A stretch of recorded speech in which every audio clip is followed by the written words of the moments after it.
Okay, but super excited about today's session. But we'll have some co-hosts to help us out today, so super excited about that.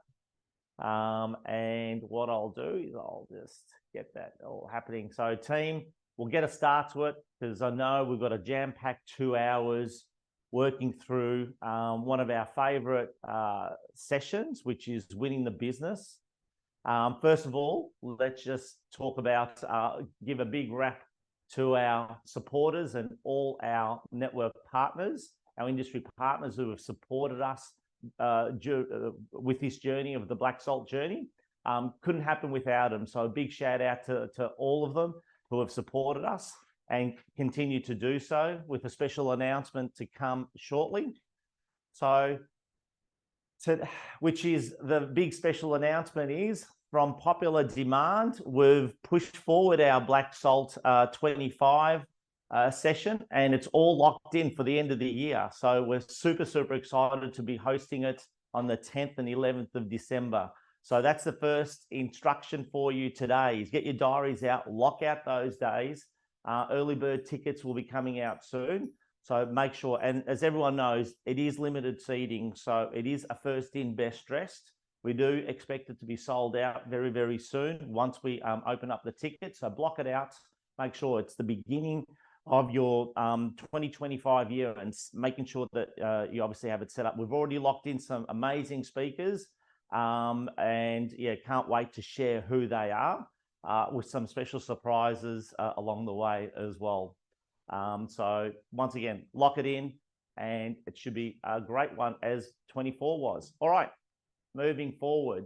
As we all know, the Black Salt program encompasses these 2 workbooks, and we will be working from these 2 workbooks today: Strategy in Action, and obviously the Alpha and Omega workbook. And just a show of hands, who's actually been implementing a lot of the stuff that we've actually been sharing over the last couple of sessions, and of course what we learned in our and obviously the 2-day conference. So if I can just get a couple of people who maybe put in the chat box or just unmute, we want this session to be interactive, team.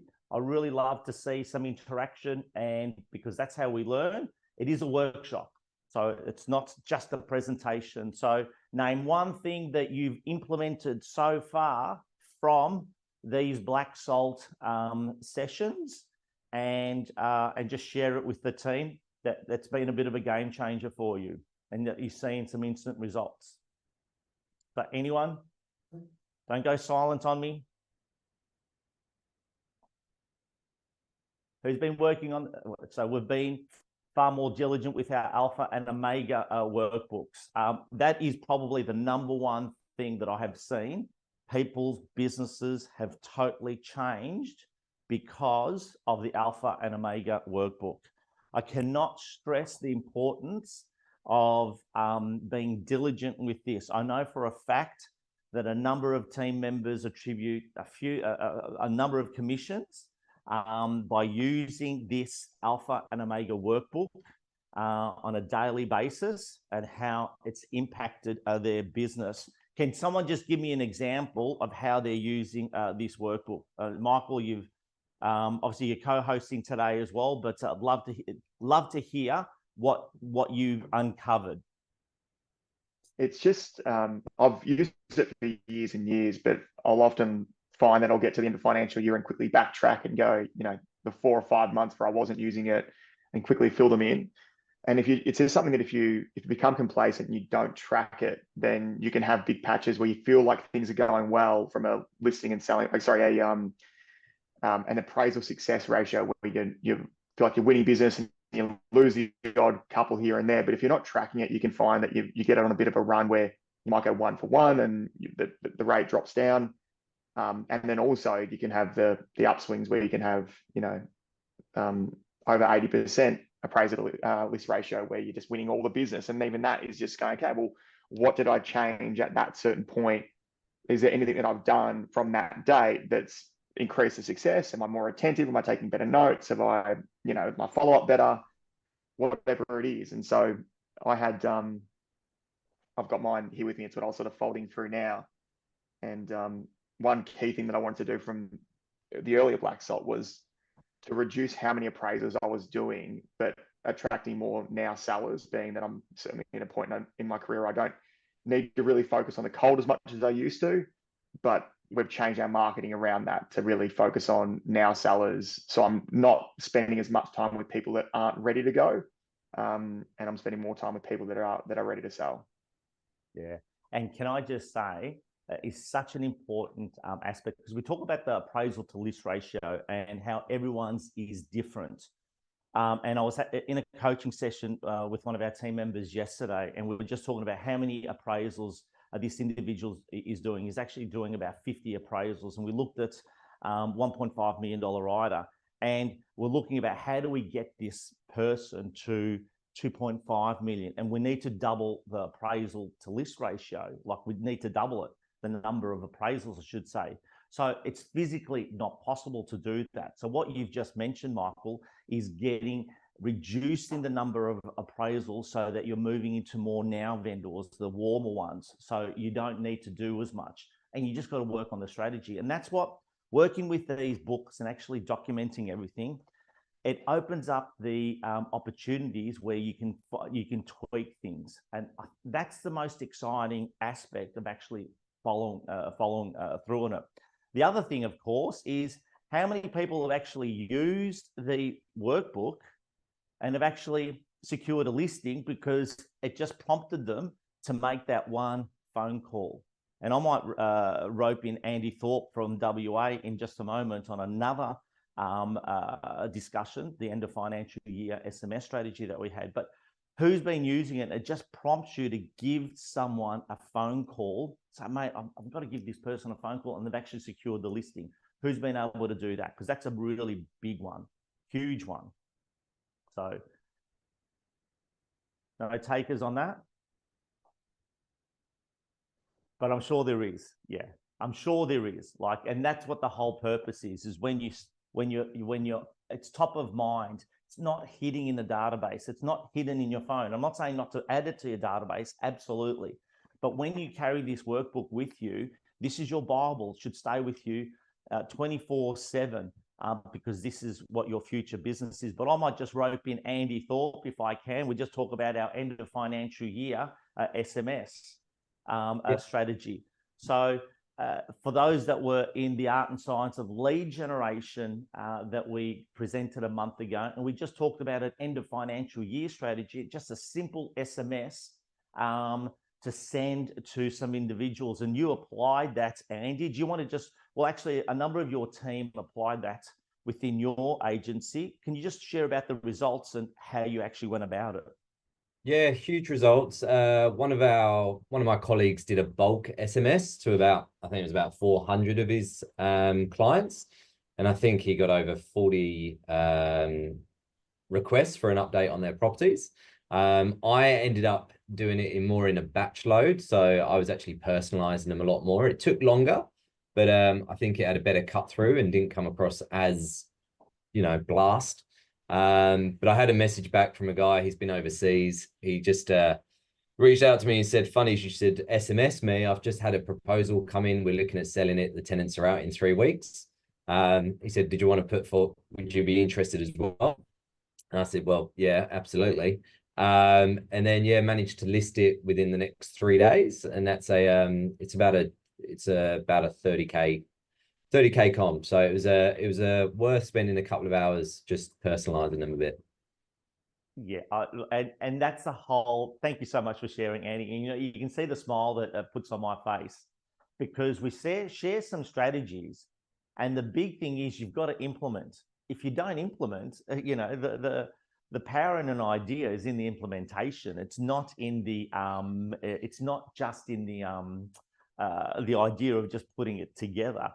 So just be mindful. So we're going to go through a whole bunch of things today. Just implement. It's so important, right? So, and I've got Maria taking some photos now. Do you want to just put it on? Yeah, just put it on. That'll be fantastic. Thanks, babe.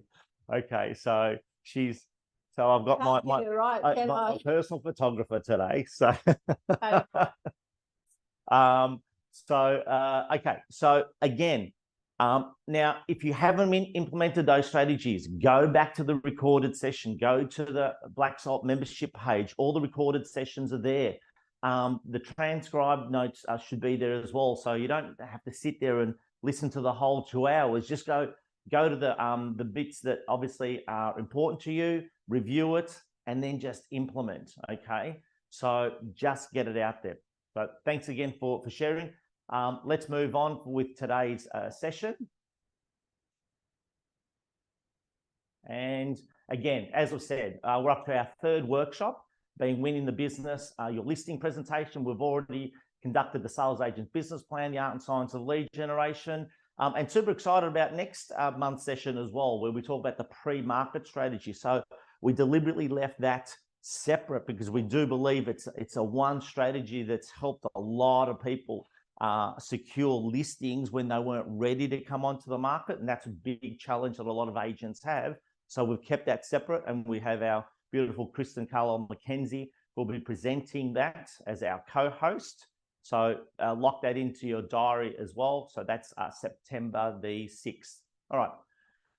Today, as we said, workshop session 3 of 12, Winning the Business, the listing presentation. And joining me with me today, I'm really proud to have special co-hosts and great colleagues of ours. And we have obviously Michael McClure. Do you want to shout out Michael from EV Real Estate in Frankston? G'day, Manos. How are you, Michael? Great to have you on board. We've got our beautiful Julie Ormston from Julie Ormston and Partners in Hello, WA. handsome. How are we? How are you doing? Great to see you, Julie. Thank you so much for making the time to join us. My pleasure. Rewa, top Rewa agent, successive years, $1 million plus agent. So really, really excited to have you on board to share your wealth of knowledge. You are a listing queen. There's no doubt about it. And I know the value that you bring to the whole team and of course to the Black Salt membership, the Black Salt members. Invaluable information. And of course, did you get excited by my spreadsheets yesterday, Manos? Yes, yes, absolutely. You got me loving Julie. spreadsheets. What's going on? Sorry, I'll mute myself. I know, and it is, Julie. You know, it's all about spreadsheets. At the end of the day, it's all about spreadsheets. For those people who don't know us, everyone knows that we love our spreadsheets and the value that we get out of our spreadsheets. So very good. Okay. And of course, last but not least, Mr. Jared Carmen from Carmen Real Estate on the Mornington Peninsula. JC, how are you, buddy? Good, mate. And thank you for changing my name to Jarrad. I like being rad. That's awesome. We have to have some typos everywhere, don't we? You've got to be in there somewhere just to drive me crazy. Thanks, mate. No, it's good to be here. Thank you. Thanks for involving me. You're very welcome, JC. We've only known you for 10 years, but that's okay. Thanks for having me. And I have to take responsibility because I put them together, so I can't even, handball the responsibility. But good pickup. Attention to detail, team. This lesson number 1. It was deliberately done to see if someone would notice. So no, all good. Okay, so we've got our 3 co-hosts today. So this session is going to be a little bit different to our traditional sessions. We'll be going through a lot of topics, but what we want to achieve, there's not a one-size-fits-all when it comes to listing presentations. I think the most important thing that I'd love for everyone to take out of today is that you've got to bring in your own authenticity when it comes to your listing presentation. You got to get out all the bits and pieces out of it that's going to make you stand out from the competition. We don't want you to be a cookie cutter person and just copy everyone else's. Take theirs, make it yours, change it. And as I always say, I want you to pull your whole listing presentation and process apart and then pull it all back together. And I think the biggest lesson, one of the biggest lessons that I learned early in my days is if you want to be a great presenter, you need to actually teach someone to be a presenter and do a listing presentation, which is really, really important. But one of the big lessons we learned is from actually Phil Harris from Harris Real Estate in South Australia. We were fortunate enough to spend some time, a 5-day conference in Byron Bay through the Lee Woodward Real Estate Academy. And what we found from Phil Harris, and we all know, multi-million-dollar agent running a huge business now, 20 years later. But there was one thing that he did with his listing presentation. When he first started real estate, he did not win a listing for the first 6 months. And I know it's probably hard to believe that someone with he looks like he has such natural talent that he would not win some business in his first 6 months. But he didn't. And he was making a decision whether to get out or stay in real estate. He was only young, in his early 20s, but he made a decision to take a week off out of work in his own time, and he totally perfected his listing presentation to the point that he was recording himself, listening to his words, what he was saying, his whole dialogue, writing down all the objections and learning them so that he was able to obviously articulate some great dialogue and have some great conversations with potential sellers in the lounge room over the phone. So he perfected it. So he took time out. And that's, I think, the biggest lesson. So whilst we're going to be here for 2 hours, I think the next 2 hours that you spend on your own, plus 2 days, to really hone in on what we are sharing today is the most valuable thing that you can do. All right. So lock it in your diaries to do just that. Okay. Moving forward. All right. Session insights today. We have six parts to the presentations today. We have the major reasons we lose, why we don't get called in. I think we need to have a review and say, okay, why is it that we lose or we don't get called in the first place? The 4 listing presentations, because we know there are 4 listing presentations. Presentation 1 is the digital interview. Presentation 2, the phone call. 3, the in-house living room. Presentation, case studies, sold stories, and presentation 4, the follow-up. So important. Okay, so we'll start with the major reasons we lose and we don't get called in, and we'll have some interaction here. So the major reasons we lose and or don't get called into listings, it's basically your success ratio. So what we talk about here is we talk about of those people that come to market, how many do you get to win? So if 10 people came onto the market in the last 2 months that you've appraised and you won 7 of them, you have a success ratio of 70%, which is fantastic. That's actually a really good, and the benchmark is 7 and above. And if you're achieving 7 and above, then you're doing really, really well, okay? But these are some of the reasons why we lose. So the first reason is we actually don't get called in the first place. I want you to think about that. If you don't get called in, there's no opportunity to win. It sounds pretty obvious, but that's where our digital interview, our digital presentation isn't up to speed. So our market presence has not been engaging enough for them to call us in. I want people to really think about that. The next one, agent relationships. We know, just like yourselves, you have great relationships with some vendors and you go in unopposed. Well, that happens on the other side as well, where agents call in, where sellers call in agents and they've already chosen that particular agent through a past relationship or referral. So you're not going to get called in, e.g., which is part of the first part.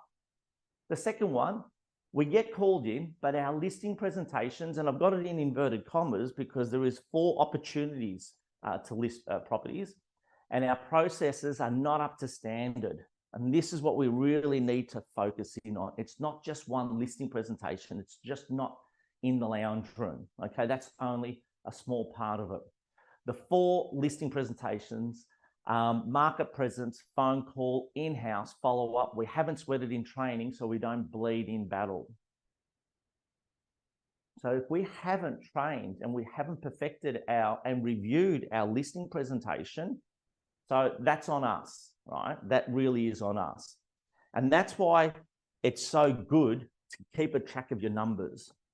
So if I told you right now what your success ratio is and it's under 7, that is a training issue, because we benchmark these numbers and we know solid, good performing agents are a 7 and above. You know, I've never known anyone to be 100%, never. In the entire 20 years I've been in real estate, never have I seen anyone win 100%. I've seen lots of people do great runs with their listing presentations, or get their 5 in a row or 10 in a row, which is fantastic. And then they may lose one. And then we've all had that where we've lost 3 or 4 in a row. And then we have some warning signs and say, okay, why have we lost 3 in a row? So be mindful. But that's what this book allows us to monitor. And we need to keep it monitored. Okay, not our tribe.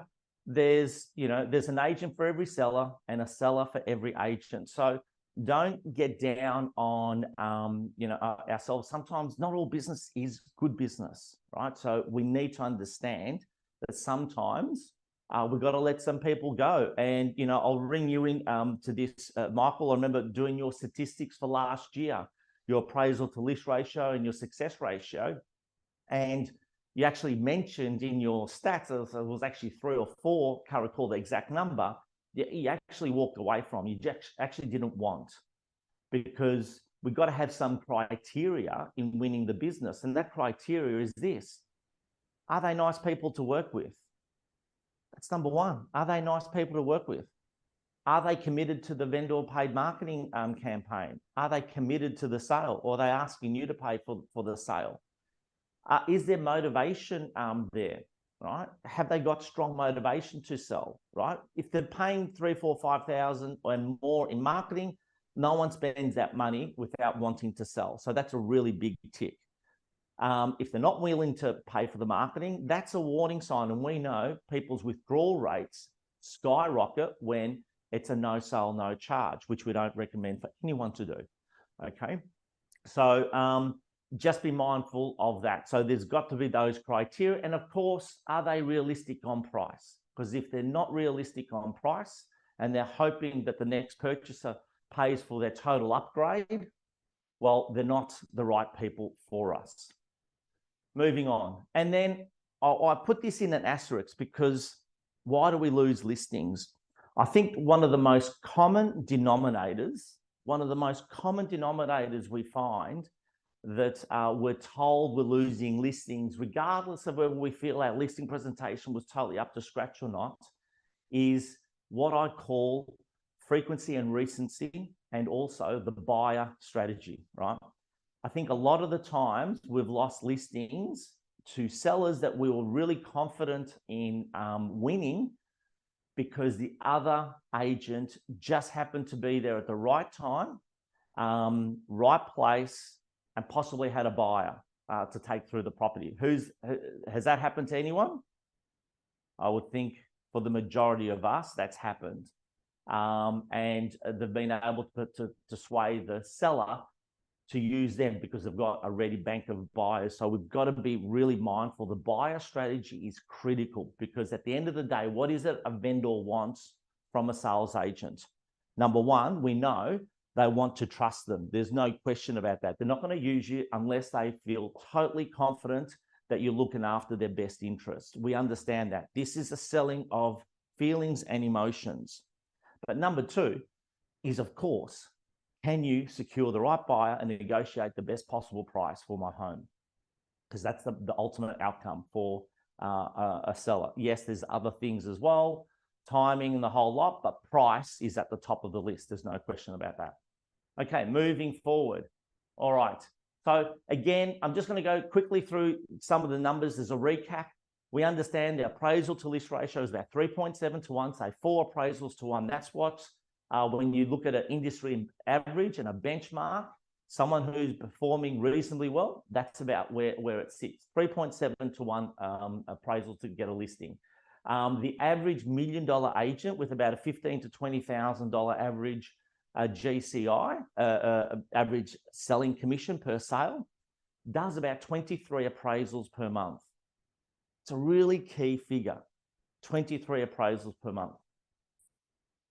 And of course, we've spoken about this, your success rate, winning the business against your competition, it needs to be 7 out of 10. So in the chat box, if you know what your success rate is, can you put it in the chat box? What is your success rate?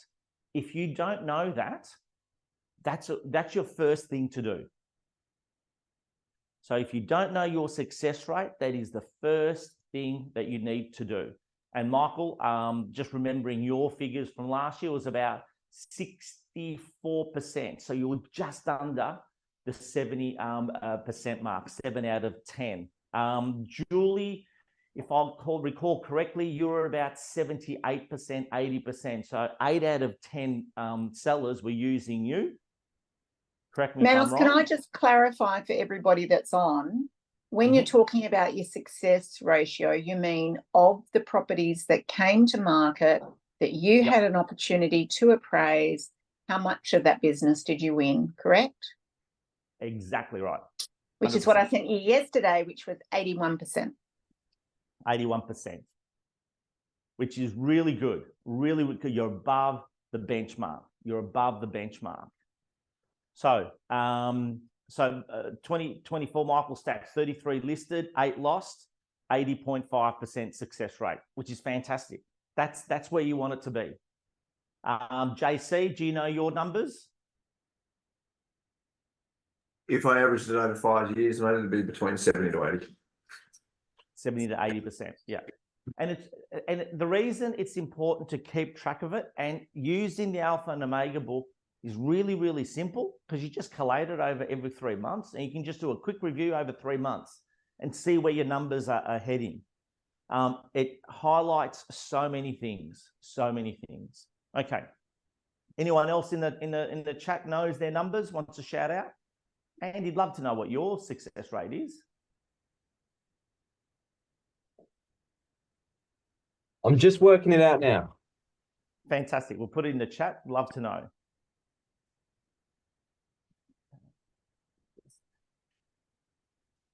All right. So again, winning the business is a mental game, is the first step to winning in real estate. So we need to understand that.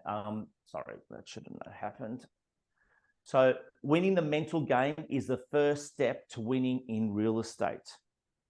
So I want everyone to really think about this, because this is the big roller coaster of real estate. It is losing listings and deals falling over and so forth. And it is a real up and down. But we need to be, the solution to it is we need to be busy that the no's are just an irritation, not a discouragement. I want everyone to think about that. We want the no's just to be an irritation, not a total discouragement. Okay?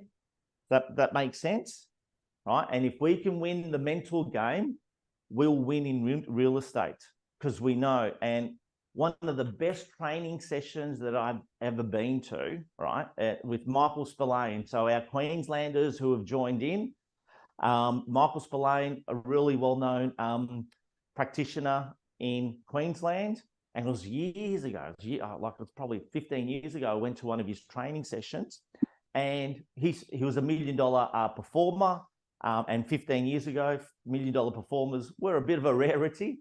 But at that point in time, he presented for 45 minutes. And the beauty about it is he just had 2 of those manila folders, actually one of these, right? Archive folders. So at the time, he just had 2 of these folders, right? And it was about that thick, each one. And it contained all his appraisals. So all his appraisals were listed in there. And he started his listing presentation. He goes, let's just talk about the appraisals. This was at the end of the year, the conference, that I have lost. All the listings I have lost to the competition. So for 45 minutes, can you imagine that? He's on there, he goes, I lost that one because I was wearing a red tie. I lost that one because I was 5 minutes late. I lost that one because my fees were too high. I lost that one because I just lost that one. And that's all he spoke about, was stories of all the losses. Imagine talking about losses for 45 minutes of a listing presentation. And then he takes his 2 folders and he drops them on the ground with a great big thud. And he said something profound. And he goes, and that's why I'm $1 million agent, because the no's didn't affect him. He just kept going, because he knew to get to his $1 million, he had to go through a whole bunch of no's to get enough yeses to win, right? So understand that. So Andy, last 4 months, 83%. So really good. That's a really good statistic. I want everyone to really look at their success ratio and make sure that it's up there, but don't get discouraged if you are getting the no's. Okay. So anything else? But I'm going to take it over to JC, Julie, and Michael. How do you manage the no's? Just a quick question. How do you manage the no's? Who do How you want? do you handle the objection? Go for it, Julie. I like to learn from it. Often the no's are my no's. Like I've just had a run this week of opportunities that I wouldn't have wanted to take. I didn't gel with them, and you know, life's too short to work with people that you don't gel with. But generally, if I've missed out, is because I haven't had my mindset right. You know, I've either gone in complacently or not done my prep well. Always down to me. Always. Yeah. Take self-accountability is just the most important thing, isn't it? JC? I'm pretty self-aware as well. I know if I've lost it when I walk out the door. Most of the time, I'm like, I'll chastise myself more than anything else. I know I sucked. I wasn't present. I didn't go in prepared enough. Yeah, so I'm very conscious that most of the time I know I'm going to walk away with the business or without it. Yeah. The previous slide was handy. Oh, sorry, Manos. Yeah, no, go for it, Michael. Just the previous slide was fitting that it's a lot easier. Like when I first started, it hurt a lot more because if you do miss out on one and you've only got one opportunity, well, then it means a lot. But if you've, you know, a great way to get over one is to list another 3. So if you've got enough volume coming in, it's the no's hurt a lot less. But a bit the same. I'm looking through my list now, going, okay, why did I lose those ones? And a lot of it is stuff that I could. Sometimes it's Johnny on the spot. They had a buy, they sold it off market, but it was, you know, there are people that I wasn't able to convey my strategy and they're like versus the price, and so another agent listed it at a higher figure. But that comes down to that can be my communication and how I'm doing it. But a lot of it is what I could have controlled and probably what I could have done better. So any opportunity that you lose, you certainly should be asking, wishing them all the best, but trying to find out why. So it makes a massive difference 100%. In how you can improve. It's a learning experience. It's not a loss. It's an opportunity to learn and get better. And definitely. Sorry, I was just going to say, Manos, you definitely, you know, doing some analysis ahead of this session today. There's definitely a correlation between the lead source and the probability that you're going to list. The cleaner the lead source, you know, like if I've missed a referral, that really upsets me because not only have I let myself down, I've let that referrer down. And so, you know, the ones that cut me the most are the ones where it was mine to lose and I've lost it. So I've let somebody else down. Yeah. So such an important, humble comment too, Julie. So important. Yeah. Thank you so much for sharing. All right. Moving on. Okay. So the 4 listing presentations, and we'll quickly go through the 4 listing presentations just to outline them. And it's just the number 1 is the digital interview. The digital interview is predicated on people seeing your market presence, hearing about you, but they've never met you. Okay, that is your first listing presentation, and I want people to understand that so that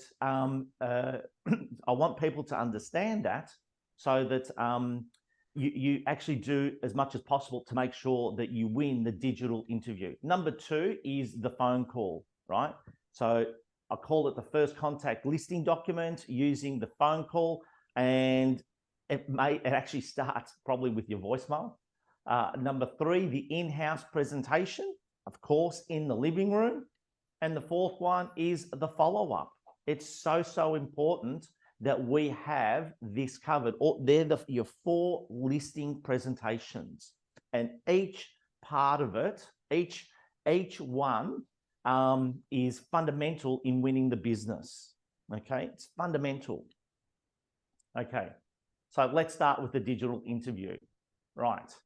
presentation one, 60%. Now, I want everyone to understand this, and JC, in our discussion this week, and I'd love for you to share, 60% of sellers have decided to select a particular agent before they even meet them, purely based on their market profile. Purely based on their market profile, they've selected it. And I'll share a story with you. A number of years ago, I went to the local takeaway charcoal chicken shop, ordered our our evening dinner, and whilst I was waiting, I was wearing an EV Real Estate t-shirt, and one of the customers in there approached me and goes, "Oh, you're a real estate agent. You're part of the EV Real Estate Group." I go, "Yeah, We're from Mornington, and Jared Carmen is the best real estate agent we've ever come across." I said, "Okay, that's interesting." So we started talking. He goes, "If I was to ever sell, I'll be using Jared Carmen." I said, "That's great. So you've obviously met him and so forth. When did you last see him?" He goes, "Oh, no, we've never met him. We've never met JC. We just see what he does in the marketplace, but he's our agent of choice." So it's evidence. And JC, you just recently listed a property in that manner. Is that correct? Yeah, two this last week. One, she had seen me in the newspaper ages ago, and I haven't advertised in the newspaper for a very long time. But she had made her choice based on that. And 9 months ago, she was always going to use me. She hadn't called anyone else in. And another couple that I'd never met them. They were talking like we were best friends. They've referred me to 3 of their friends and didn't call any other agents in to sell their house. It was extraordinary. So, yeah, but a lot of that is built up on reputation and just trying to do the right things in the community, and social media helps absolutely. But yeah, just trying to do the right things by people, and that spreads. Absolutely. Julie, any other comparables that you can talk about as well, recent ones? Yeah, I just sold a house yesterday and I didn't realise that I was uncontested, deceased estate. And he said, "You just fell out of my mother's letterbox. There were so many of your DL flyers in there." He said, "I didn't see anybody else. So I only got you in, and then you lived up to your marketing. So you were uncontested. I wished I'd known that. I would have put up his fee." Yeah, that's gold. That is fantastic. Michael, I know you're big with your digital footprint, because I know you see a big difference in the changes, and you actually leverage your digital footprint enormously. Yeah, it's again going back through, if you're documenting your lead sources, anything that comes through that's like realestate.com being the lead source, well, they've clearly gone to that website, whether they see the listings you've got, or I'm finding it a lot with the agent select. So in terms of people just going out, they've got me, and rarely are you there by yourself if they've gone through that particular way, as in like you'll be on the shopping list, the top 3 agents that they've decided for that area. But so many, I would say most of my business is repeat referral, but anything cold is typically from market presence, and they've got me out before I've, they know me much better than I know them. And I do occasionally get comments, because I've got the guys in the office always joke about it, that I used to be a chippy, but I do get people that will comment on that, because I bring it up as being, something that we can talk about, how they can improve their house and all that sort of stuff. That actually interests me. That's why I care about it.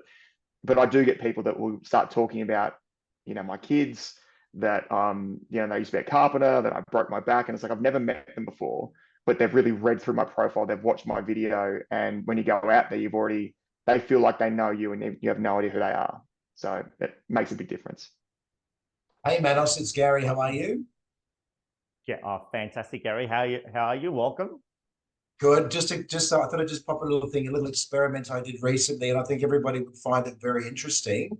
Asked ChatGPT why you're the best agent in the area, and asked ChatGPT, get it to compare you against other agents, and it will actually show you how update your online presence is, because I was alarmed to realize that my domain profile was really out of date. So if you use ChatGPT, ask it a few questions about you as an agent, ask why you're better than the other agents. You'll be very surprised with what it says back to you.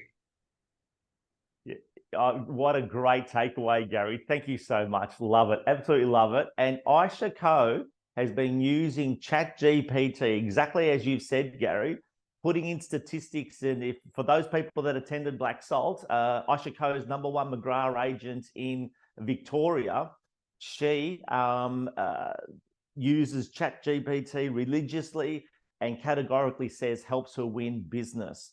But if ChatGPT can do that research, that's your digital footprint, and then obviously back it up with the analog. So you heard Julie in regards to the letterbox drops, and the art and science of lead generation. The art and science of it is we've got to use the piggyback theory. We've got to leverage one after the other, after the other, after the other. It's a combination of so many things, and it's consistency, it's frequency, and recency. Recency is a lot of people forget about recency. And recency is something that's relevant right now, and Johnny on the spot, as Michael says. So your digital and analog footprint is, I've covered most of it, but there's probably lots of stuff as well. So your personal imagery, photography, and video profile. How much do we ask our vendors to invest to sell their home in video and photography? A few $100s, right? It's quite a few $100s. And yet I see agents who aren't willing to do the same thing for their own profile. And that's a big warning sign for me, because profile is everything. And as we've just known, people will research you, and people will probably find you online before they find you face to face. So your personal imagery has to be on point. And a big shout out to Kathy Tsai, who I've seen has just updated her social profile and doing consistent videos and so forth. And she's doing exceptionally well. So it does have an impact. Okay, so when was the last time you looked at it? So do an audit on your personal imagery and photography and video profile. Your personal office website bio and so forth. You need to make sure that's totally updated. And of course, that matches everything across what Gary just mentioned about domain. Now, whilst we know some of the lower profiles, we know realestate.com's 98%, and realestate.com is obviously an industry partner, but we've already heard conversations about how important realestate.com is to your business. They are your industry partner. It's not just a plug for them. I love realestate.com. They actually help us in so many ways to get leads, to get profiles. It's incredible. So just be mindful, but you got to make sure where sellers go to find you that you've got it on point. Of course, your social media platforms, and I've just mentioned realestate.com and other property portals, your marketing collateral, your flyers, your letters, your business cards, billboards, for sale boards, pointer boards, vehicle signage, and there's so much more. So all that matters. That is your first listing presentation. And I think it's been evident during this session already that it has a major impact. Would you agree? Okay, so exercise number 1, review it. Okay. So the next one, presentation 2, the phone call, first contact, the first contact document, the pre-list kit, help us help you document. Now, we're going to cover off on a lot in presentation 2 and also presentation 3. I don't want everyone to think you have to do everything. There's going to be components to it that you'll use sometimes, the majority of the times, and sometimes not at all, but it needs to be in your toolbox, and you need to be aware of the whole process. And that's what this session is designed for. So let's just start with presentation 2, the phone call, right? It sets the scene. Much of the heavy lifting can be done during the initial conversation. We know that, whether it's an outbound or inbound call, and you're obviously scheduling an in-house appointment, and it is the belly-to-belly, the face-to-face appointment that we're trying to achieve. Now, here's a footnote, right? Here's a footnote. The phone call, so we're talking about the initial phone call to set up, you've had an inbound, someone wants an appraisal, we're talking about the phone call that you're going to make to schedule the time. It doesn't have to be made by you. So a lot of agents think that phone call needs to be done by themselves, but if you're busy and you're and you've got momentum and so forth, sometimes a third person needs to come in and do the phone call for you, especially if it's documented and the process is done. JC, Can I jump in, Manos? Yep, please, Julie. So I think that's a really, I think a lot of agents fail because people have to make 2 calls to book a listing presentation. So regardless of who gets the inbound request to meet with me, whoever takes that call, everybody's trained the same way, all use the same documentation. That call is actioned immediately and all that information is captured. Speed of execution, team. So Julie, how many appointments would you book on average compared to your team booking? So if you did 10 appraisals, it's very rare for me to book. I mean, it would only happen on an evening or a weekend call because generally I don't have my phone. I have 2 phones. My phone is answered by somebody else. So if they call the office, Connie takes the request. If they call my mobile, Kerry or Jody takes it. And I think it's a critically important point because then they see that you are a team and everybody works to the same standard. And then that person taking the call can do that rock star introduction that JC has taught us all so beautifully that I can't do. I can't, beat my own chest, but somebody else can do that for me. So let's just talk about, so how do they rock star you, Julie? Is it a particular thing they talk about, or they just talk about your recent sales? So they'll capture all the information. My listing booklet's very similar to what you guys are using. There's key questions that they must extract, motivation, expectation on price, etc. They always try and capture sufficient time. So I want an hour. I want an hour with all decision makers there. And they go, oh, you'll just love Julie. She's been getting extraordinary results. If they can throw something recent that's comparable at them, they try and do that. They all do it very naturally because they're my cheerleaders, and they're amazing. So yeah. JC, I'd love to hear how Caitlin. So for those people that were at Black Salt, especially on day 2, we talked about the director's EBU, and whether you're a director or not, your EBU is this team. This is the team, and whether they're the receptionist and whether they're actually in the lounge room with you or they're your buyer's agent, they are part of what we call the director's EBU. And I think it's so important to understand the critical role that everyone plays.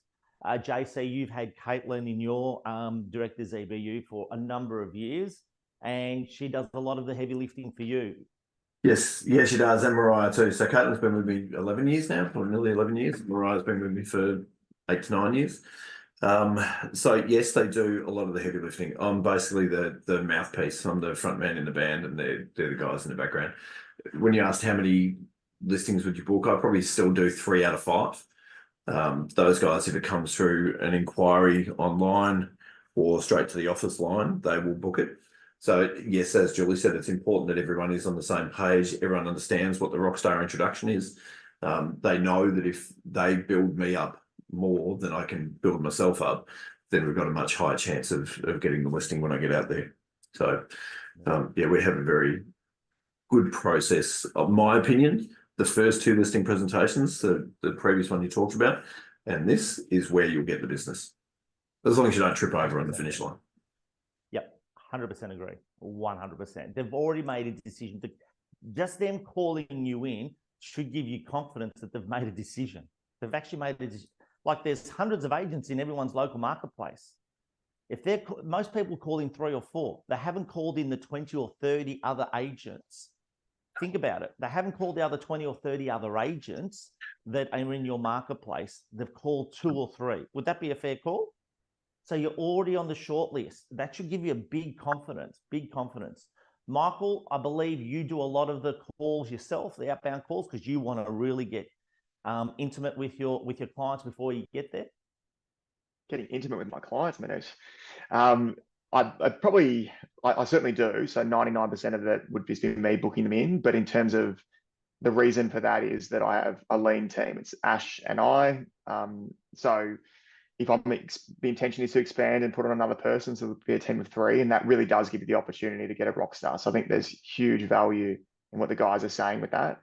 And I'm also aware that you don't need to have an assistant in order for that to happen. That can also be a colleague that potentially could do that for you if it's important. But at the moment, I make those calls myself, book in most of my own appointments.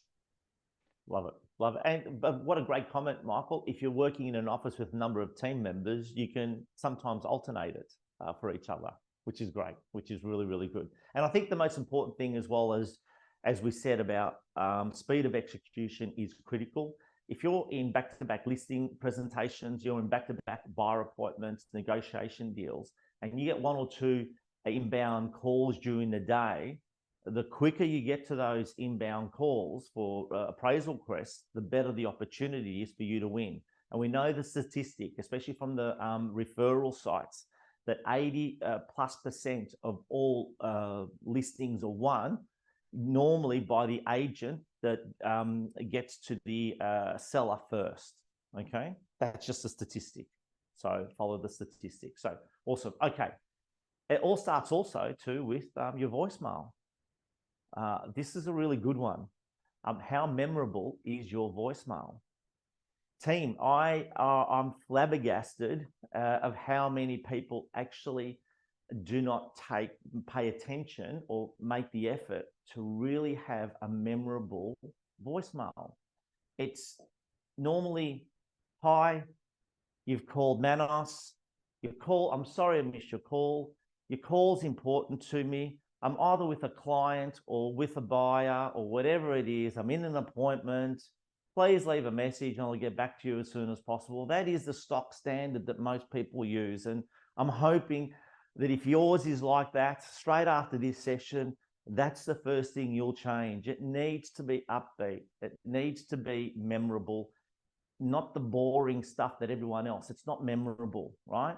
Some people change their voicemail every single day. And if you're a busy agent, I know, C+M, show of hands who changes their voicemail every single day. Is there? Can I tell you a story on that? Please Manos? go for it, because it's so important. Yeah, so that's a ripoff from the amazing Claudio, changing it every day. And it does take discipline, but it also really sets up your day as well, because it's got to be upbeat. But I actually got a listing, and the lady said to me afterwards, it's because the day I rang you, it was a 43-degree day. And on my message, I said, it's going to be a stinker. Make sure you get lots of water in. She said, you just sounded like you cared. Can get your listing, guys. Mate, that deserves a round of applause, doesn't it? Like, seriously. It just, because it doesn't sound like you care, Julie, for you to think about it, to say you're actually thinking about other people. You actually think about, you do care. You don't do it because for the sake, it's naturally in your DNA to do that. So big shout out to you, Julie. And that's the stuff that we've got to be really mindful of. It does take discipline. Now, I don't change my voicemail every day, but if those people who listen to my voicemail say, the Agents Agency, helping agents create fun and profitable businesses to live an extraordinary life, just really upbeat. And so many people that call me and say, mate, I loved your message. And I say, make it an extraordinary day, make it an extraordinary week, whatever it is, how we finish it off. JC, you say, make it a great day.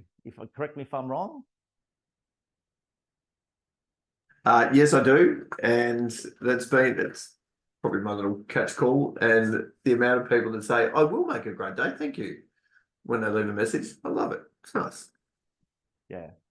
It does make a difference, right? And, you know, if you're out there competing, it's part of your digital footprint as well. They haven't met you yet, but they've called you. So just be mindful of that. So how memorable is your voicemail? All right. Okay. Now, the first contact listing document. Now, this document is available in your workbooks, team. So this whole document's in here. I've actually revised it as well, and I will drop another updated version, and we'll put it in Word document. So the following slides will be in Word document, so that you can actually totally personalize it. Get rid of the stuff that you don't like, that doesn't resonate with you, and change it. And what a great start if you do make a decision to hand over that interview, the phone call interview, to one of your colleagues and or assistants. What a great start. What a great template to work with. And everyone's is a little bit different. But if we look at the first contact listing document, I want to talk about the process, right? So we're talking about an inbound lead comes in and it becomes a potential vendor seller into our database. And of course, it's either going to be an outbound or inbound call, right? That's how it normally happens. But outbound, inbound email, outbound, inbound SMS. I think most people get calls. Lots of people will get emails. Would you agree? Especially from the referral sites. It's one of those two channels that's going to come in. So I always say, before you make the outbound call or you're on the phone, actually having that phone conversation, have a first contact document. Now, I understand that once you do this over a number of times, it's like driving a car. It's like driving a car. And you'll know it verbatim. And JC, when we had our discussion regards to preparing for today, JC doesn't use a first contact listing document. But I'm a robot. Please, JC, if you want to just share why you don't.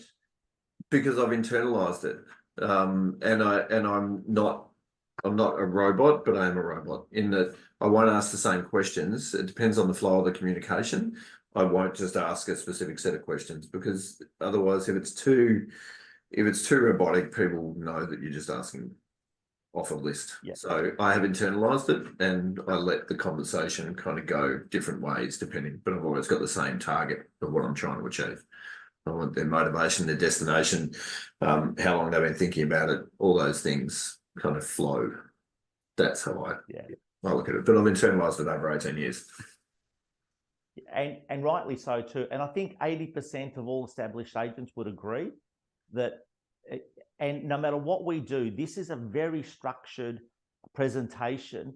It's the last thing you want to be in the lounge room and over the phone. You want to chat to list. You want to talk to the client like they're your best friends because you're there to help them, give them great advice, give them great direction. And it just has to be personable, not robotic, right? And, the flip chart, process. It's not about that. I don't think that wins in the lounge room anymore. It's just you being personable, articulate in the way you're delivering your messages, listening, and then speaking. So important. But again, at least this is a start, especially for those people who want to review what they're doing and get some ideas, pull it apart, put it back together, use it a few times. You may continue to use it so long as it still comes through naturally. Like JC said, you don't want them to think that it's robotic, okay? So it's so important. I think a third person can get away with it a little bit more. If a third person is doing it, that could be a little bit more structured because it's probably expected from the other side. So again, learn to dance and learn to apply yourself in every situation. So again, so looking at this process, inbound, outbound, email, phone call, we use the first contact document or the dialogue. We book the appointment, we send an SMS confirmation, digital and or analog pre-list kit. And then of course, on the day of appraisal, some people send out an SMS confirmation, some people don't, right? So again, horses for courses, what works for you, especially in your marketplace. Because I know, Michael, you used to send out a SMS on the day of appraisal, and then you stopped it. Do you want to just share with the team? Because there's no right or wrong either, okay? What works for you? What I found is if you're in the early stage of your career or at a point where you're doing lots of cold appraisals, I think it's unwise to confirm appointments. It's what I personally found on the day, because by confirming, you gave them an opportunity to cancel. And so what you're trying to do initially is just to try and build contacts, develop a relationship, get face-to-face, put them in your database, nurture, get the listing later on down the track. And I found that when I would confirm, semi-regularly, let's say 1 in 3, 1 in 4 would cancel. Whereas if I just rocked up, then it would always take place. I think there's certainly a place for it when you're more established. And I think certainly if they're selling, that's a really great way to do it. It shows that you're diligent and you're onto it and it's courteous. I think that's a really wise move. But certainly, if it depends on which phase of your career you're in and how you like to do business. I agree. Julie, do you send out an SMS or it's not? Always a call on the day of, and I yourself or no, by a team member. A team member. Unless it's weekend and then it's me. And I really like the market updates through Rate My Agent. I know Rate My Agent is for me and my ego, but especially if it's my core area, I really like that, because if they're getting 3 of us in, it will stop them not, listing with somebody else potentially. Yeah. And I know Michael uses, again, if you've got that profile, you use it. You use every tool that you have to your advantage. JC, do you confirm the appointment? Always, yeah. But part of our confirmation is they get a confirmation text as soon as they've confirmed the appointment, and it has a link. So it's a Realtor link, has some recent sales, has a whole thing on us as well with the confirmation, and then we confirm on the day as well. I had a look before. My cancellation rate is 1.35%. Well, yeah, okay, so very, very low. Yep. Very low. Okay, cool. All right. And great comment, David. Don't be afraid of cancellation. That frees up time to chase now sellers, and it's a fair call. Okay. So, all right. So moving on, and we'll talk about whether we should be sending a digital pre-list kit and or analog pre-list kit, what works best. And then, of course, we do our appraisal, right? We conduct the appraisal, and there's 3 outcomes to the appraisal, right? So if you don't walk out with the list, or if you walk out with the listing, you go straight to listed, right? So, and then we follow the listed process. But should we go to an appraisal, a listing appointment, and you don't walk out with an authority, there's 2, 3 sort of outcomes for it. Now, you might have someone that is not ready to go, right? Not ready to go. So you just put them on, it's just a quiet, soft appraisal. So you put them on a client engagement program. The client engagement program, again, from our lead generation, database anniversary of the property, just listed, just sold, information, website, blogs, off-market, buyer match, which is a great strategy, which we'll be talking about with obviously Kristen in our next session, right? So that's what you do. It's a client engagement program. Those ones that you know are ready to go, you've got to be really diligent. The after appraisal report, digital, analog. You need to put them in your chase book. Your chase book is the Alpha and Omega workbook, right? And also, there's the opportunity to have a director or colleague follow-up, okay?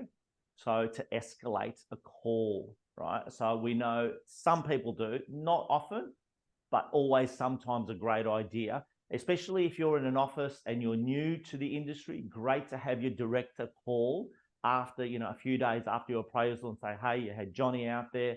Thank you so much for the opportunity to, for us to represent you. Have you got any questions from Johnny's presentation? We all work as one team. And if you're a director and you've got your colleagues, it's a really good strategy to have.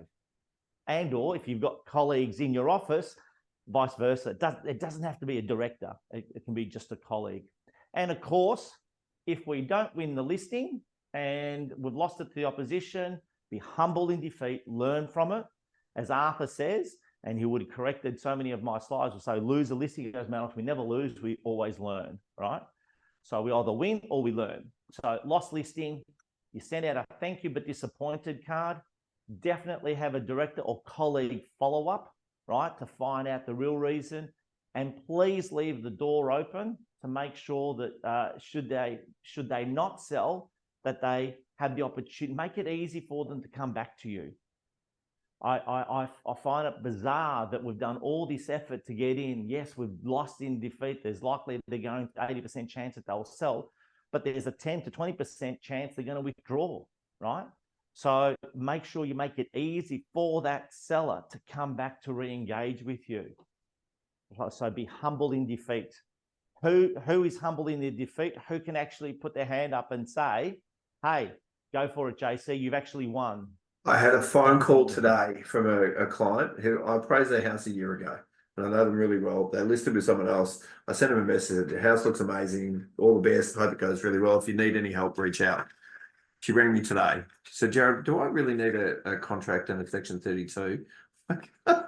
So she will reach out to me the whole way through the campaign. If they don't have it sold in 30 to 60 days, she will come back to me. So always be humble. And how cool is that, right? Make it. And trust me, guys, even if they do sell and say they don't have a great experience with that agent, they'll probably mention, yeah, we went with XYZ, but we actually should have gone with JC. JC actually helped us during the campaign and he got nothing out of it. Okay. I'm sure it's. And we can be a bit cheeky and make it a bit difficult for the winning agent by going, oh, you should get an extraordinary price right now. No. I would be expecting you to be inundated with offers. Yeah. You've got, I mean, yeah, it's exactly right. So planting some landmines is, you know, it's not a bad thing either. And the truth of the matter is, if they haven't had a great process and they've been on the market for a long time, look, we know that the best option for a seller is to withdraw, leave it off the market for 3 to 4 weeks, and then relaunch with another agent. We know that that gets better prices than just staying on and on and on. So we are doing it for the right reasons. Okay, moving on. Right, so the first listing contact document. Now, probably I'm not sure, you should be able to read that up close, but it's really some basic stuff. And I'm just going to go into sections, team.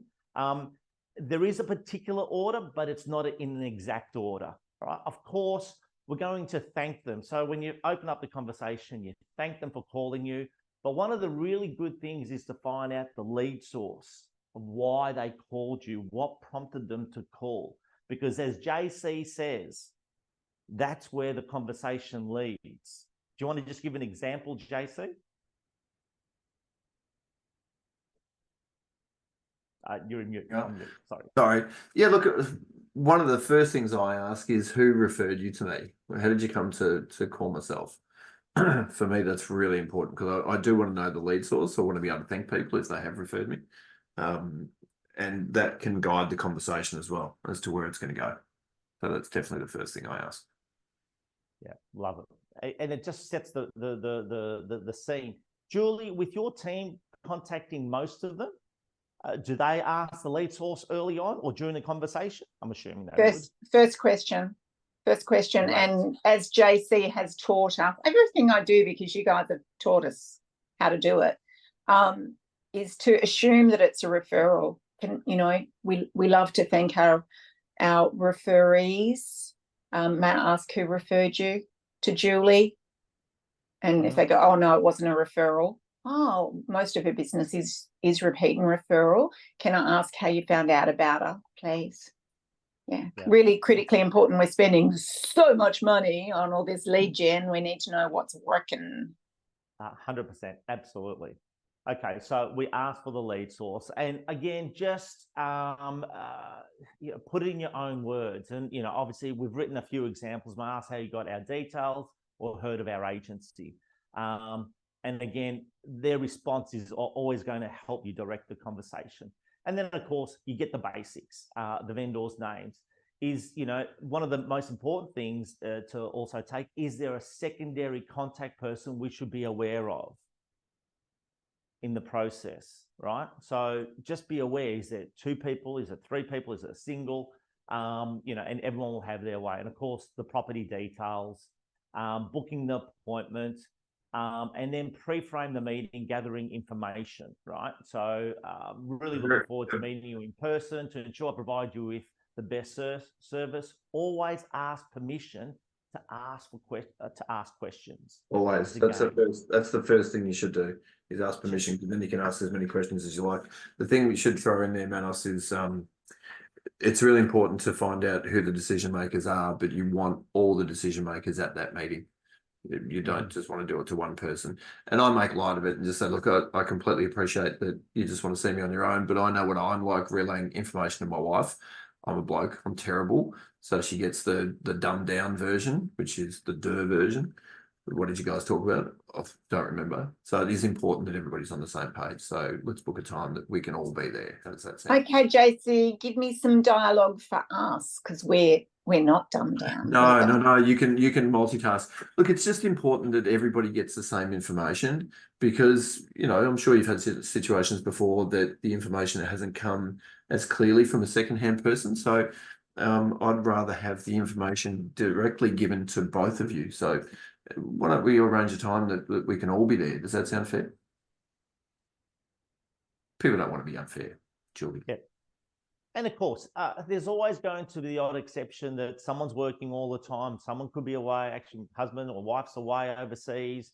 They've left it up to me. We want to be on the market before they come back, all that sort of stuff. So, we've just got to be very, very mindful of the individual situation. But the goal is to make sure you have two people there. And unfortunately, and we haven't done statistics on it, but what we have found is that many times when there's only one person there, your success rate drops to below 50%. Someone does win, but the success rate as a percentage drops. Okay, we need to protect our time. So again, pre-frame the meeting, gather the information and so forth. Now, if I can ask Julie, Michael, JC, how in depth of the information? Do you go into the detail of the property? Or what's the questions that you're asking? I'll start with you, Michael, if I can. Yeah, so I really want to find the lead source. I want to get an understanding of their timing. If it's something so one question I'll often ask is, Manos, so are you planning to make a move right away, or is this something for later on down the track?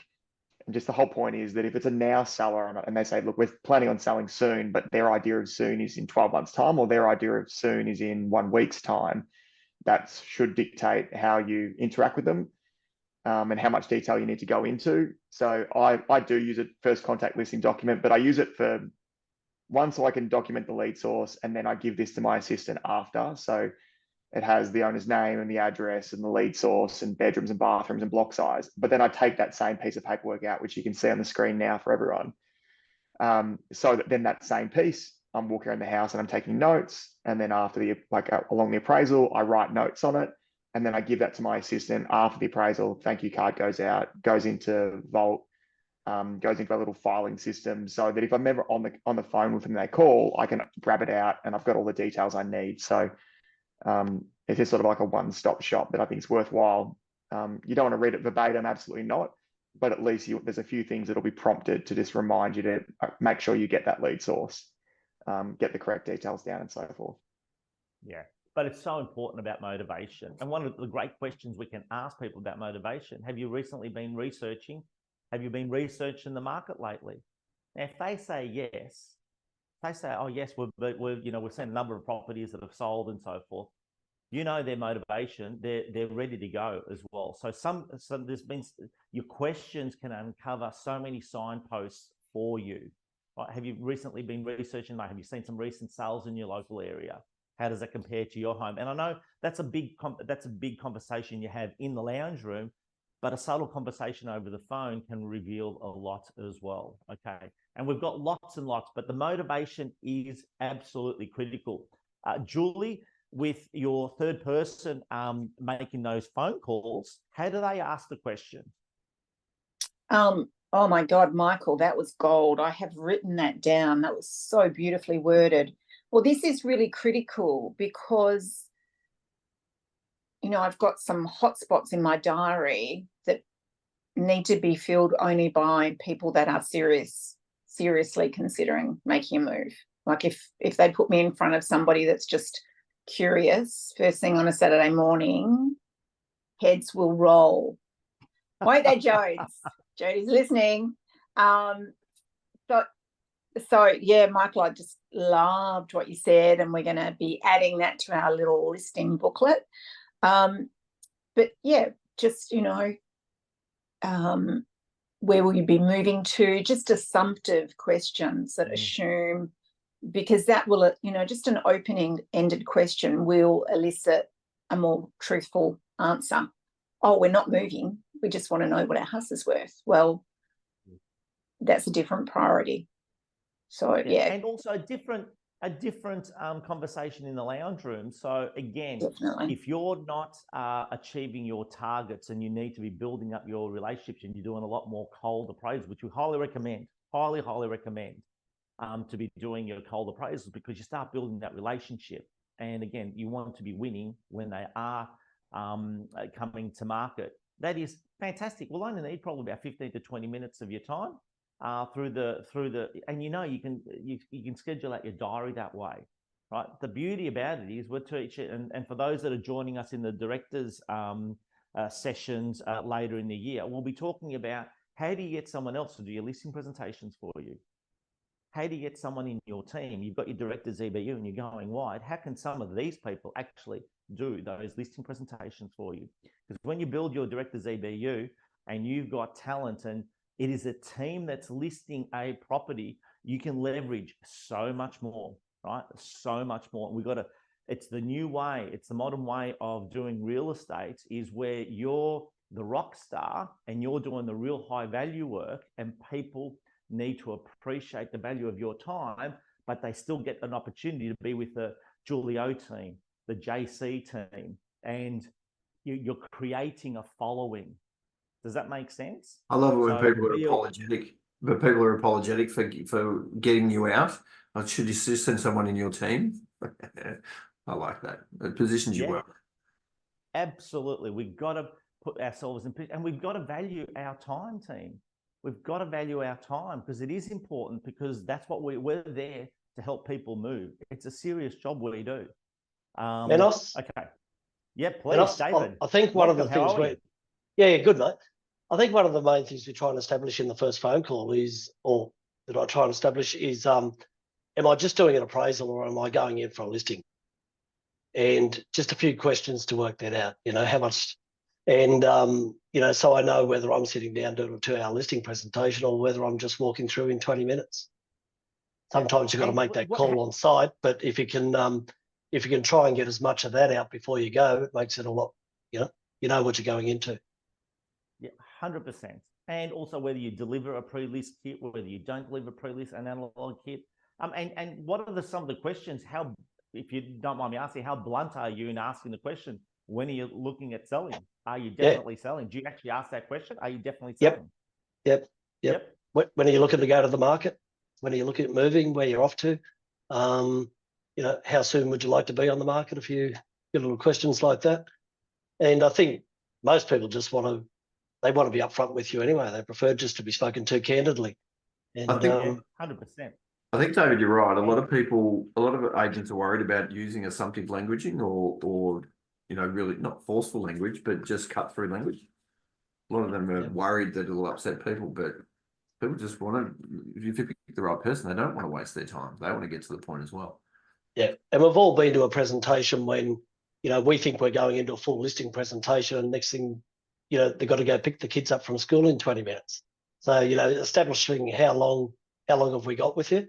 Have we got time for me to sit down and go through it all with you? Mm-hmm. And should they say, look, David, we've got no intention, we're not really thinking of selling, but just like a price update, how does the conversation go from there? And how do you book the appointment thereafter? Yeah, look, I'm still going out and do the appraisal. I'd never say no to going out and doing an appraisal. But if it's just a price date that you're up to, so you're not looking to do anything in the next 12 months, and if it's a straight out clear no, well, no, definitely, we'd love to come out and do an appraisal for you. We do it for a lot of people. And then when I'm out there, you explain right out, this is a good way for us to start our communications. And from here on in, we'll give you regular appraisals. That every 12 months at least, you'll make sure you get an appraisal from us, and you'll know what's happening in the market. We'll keep you informed the whole way. So you're just starting that relationship to, they're in your farm, they're in your pipeline for whenever the time does come. And it does lead to a very easy question of, is there anything that would lead you to selling at all? Yep. You don't have to leave it completely. I'm happy to do appraisals for anyone. Happy to go out there. It's no problem at all. Yeah. There's no wasted time in an appraisal. No. And there's always those, for inverted commas, again, we'll be talking about that at our next session, the pocket listings. They're so important, because if you can get a pocket listing, and do deal makers. And a lot of the team are doing deal makers at the moment. A lot of people are doing in the industry deal makers. You've got to be aware of it. So it's so important. And let's not forget, one of the best, Brett Ondrasik, REIQ Agent of the Year some time ago in Queensland. And he came and spoke at one of our conferences back, 10 years ago. And I remember him well. And we're in the car and we're driving him to the airport, and he took a phone call from a particular investor that he just sold the property. He goes, let me share this story with you. He goes, never met the investor. Like 3 years prior, he got in contact with him and he was doing virtual appraisals with him, just communication via SMS, emails. It wasn't even Zoom back then. So it was just phone calls. So there was no FaceTime or anything like that. And he recalls the day that the investor said, I'm coming into town and I'm ready to list the property. Will you meet me there at a particular time? Right. So Brett gets to the property, opens it, because it was obviously a rental property. It was vacant at the time. The vendor walks in, they introduce themselves. Finally, after 3 years of talking to each other, shook their hand, and he goes, this was my listing presentation, the whole thing. He goes, but he felt so confident because he built up this rapport. He goes, shall we just get the paperwork started? Yeah. Shall we just get the paperwork started? He's an investor. He's built a rapport over the last 3 years. He didn't have to do a listing presentation. He was the agent of choice. He made that assumption. He goes, so great to meet you today, John. Shall we get the paperwork started? How about we just get the paper? He goes, love to. I'm so time poor. Do you know what I mean? So that's the opportunity. So when we talk about a listing presentation starting before we get into the lounge room, it's so true. So these 5, 10, 15-minute appraisals that we do, sometimes just standing up, lead to relationships that you'll go into totally unopposed, right? And the best listing presentation that you go to is one that you don't talk about marketing, because they trust you in what you do. You just tell them about the budget. You don't have to go into details because they've trusted you enough to know that you're the professional. We're guided by you. Let's go. They don't go into, how are you going to negotiate with the buyers? You don't need to go through that because they've trusted you. They know that you've been a great agent in the marketplace. I'm sure JC, Julie, Michael, and all the other higher performers, you don't go through how to negotiate with a buyer every single listing presentation. I'm sure you don't. And the marketing, and so like it's all relationship built. Everything happens, like JC said, your digital footprint and that initial phone call and the communication points you've had along the way are so critical in winning the business. And that's how you make it simple. So I'm not sure what that's there. Sorry guys, I'm just going to shift something. And here we go. Okay, so let's just talk about the pre-list kit delivery. Should we be doing an analog, digital? What's the purpose? And then we'll talk about a buyer match strategy, right? So the pre-list kit delivery, talk me through it. Michael, I'll start with you. Do you use one? Don't you use one? And share why you do it your way. In the past, I had done a physical pre-list box, with the Tim Tams and the profile and all that sort of stuff. And it certainly had its place, but for the last probably 3 years, I've just been doing digital. So I get off the phone. Hey guys, I'm just going to be just so you know, I'm going to send you a quick confirmation text after this. It'll have, obviously it'll have our day and time for our catch up. And there'll also be a quick link in there that shows you some of my reviews and a bit of info on us before our meeting. The whole idea is what I want them to do is I want them to click into my link, watch my profile video, look into reviews. So hopefully when I am going out there, again, I'm letting everything else speak for itself. So then we can just focus on what's important to them. I think there's a good chance if they do click those links and they do watch that stuff and they do read the reviews, you get a much better chance of winning the business. So I just do the text these days. Yeah, love it. Okay, cool. Julie? We don't drop a pre-list kit anymore. Again, it's something that we did do. We got a lot of pushback from people feeling that we were killing the trees, wasting stuff.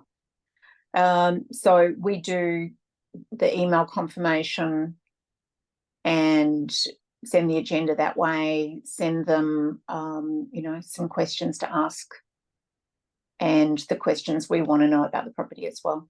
Questions to ask the agents, questions we want to know about their property as well. So yeah, ours is digital. Do you offer an analog kit, or it's not even offered anymore? It's not offered. No. Okay. Cool. No. To me, it wasn't cost effective. If my digital footprint is good, then yeah, I mean, when you work out the hourly rate of all your EBU, Manos, that becomes a very expensive exercise. It does. It does. And we've got to move with technology as well, and with the times. JC, I do both. I still do both. Yep, I do both. So do it digitally, and in that confirmation text has all the digital stuff. But we go for shock and awe with the box as well. Everything's very tactile that we do, so we still print on really nice quality stuff. Everything's laminated, everything's soft. We've got our own branded chocolate. We've turned it up, so people send me messages of photos of it saying this is really impressive. So yeah, we want to shock and awe is what I want to create, and it's the speed of the execution as well. I want it out there within an hour. Okay, have you lost listings because you've delivered a pre-list kit? No, I've had people cancel and go, "Oh, we're not serious about selling." That's great. Okay, that's awesome. But haven't had it for a very long time. Probably over the last 12 months. No, have not lost it because of that. I've never had someone get snotty, not the last 12 months anyway, get snotty over that we're killing the trees or anything like that. The document in there, we have a help us help you document, so they've got homework to do, and I suss out their personality type by the people who are filling in the details. So yeah, that's part of the process for us, because we also ask them, we acknowledge we were going to drop it off. You'll get something from us, a bit of information, and there's I open with that. Is there anything in the box you had a question about? Yeah, love it. And can I ask, JC, when you've offered to deliver the analog kit, have people say, "Look, don't worry about it, just bring it at the inspection"? I'm sure you've had that too. Yeah, we've had that. Yeah, we have that. Okay. But some people, you think about it, people don't get gifts that often anymore. They don't receive things. They get bills in the mail. So something exciting, or someone delivers it to work, we get the permission to deliver it to work. I go, "Hey, look at this. I got chocolate." If I know they've got dogs, then we'll put some dog stuff in if really need be, and kids. We try and cater to that sort of thing as well. Yeah, and just being candid with the vendor, with the client, potential client, is: are you an analog person or are you a digital person? So we can provide our information to you in hard copy and or digital. Love to get that information to your letterbox or whenever in the next couple of hours. How would you like it delivered? But just giving them the option too is a really good way. So if you feel that a pre-list kit box will help you, you can ask the question. If you wanted to do the digital, remember, you want to be a little bit different out there in the marketplace, but you also want to tailor the presentation to each individual vendor. Okay, so that's the critical one. Lou, can I ask you, in Cheltenham, are you using the hard copy kits or using digital? We're doing a bit of both. We're definitely doing the hard copy, so and send that out and try and do the same as Jared. Try and get it out within the hour or as quickly as possible. And we haven't had any. In fact, we've had good comments about the information we sent out. Yeah, great. Love to hear from some other people in the chat as well. David, Gary, are you using hard copy or digital? What's your preference? We discussed this at this morning's sales meeting, Manos, and we're going to start doing the printed out one, the hard copies, and drop it around. The main reason, one of the big things, is to get that "how can we help you?" Help us help you, in front of them, because if someone fills that out, pretty well you got a good chance they're selling. So you just read into it that they wouldn't go to the trouble of filling it out if they're just getting an appraisal. So if you turn up to someone's house and that's all done, you're a good chance. And so the two things we looked at was speed and make sure that no one else, make sure you're not the one delivering it. Always have it delivered by someone else, because you don't want to get dragged inside the front door to do a quick appraisal when they're not ready for it. Yeah, I agree with that wholeheartedly. If you've got the opportunity to have an assistant or a colleague deliver it for you, much better than yourself. Gary, love to know, Gary Jones from Gary Jones Homes. Love to know, you analog or digital? Manos, we do a combination. We always confirm all of our appointments the day prior. Tristan, my team manager, will do a direct call and always confirm the meeting.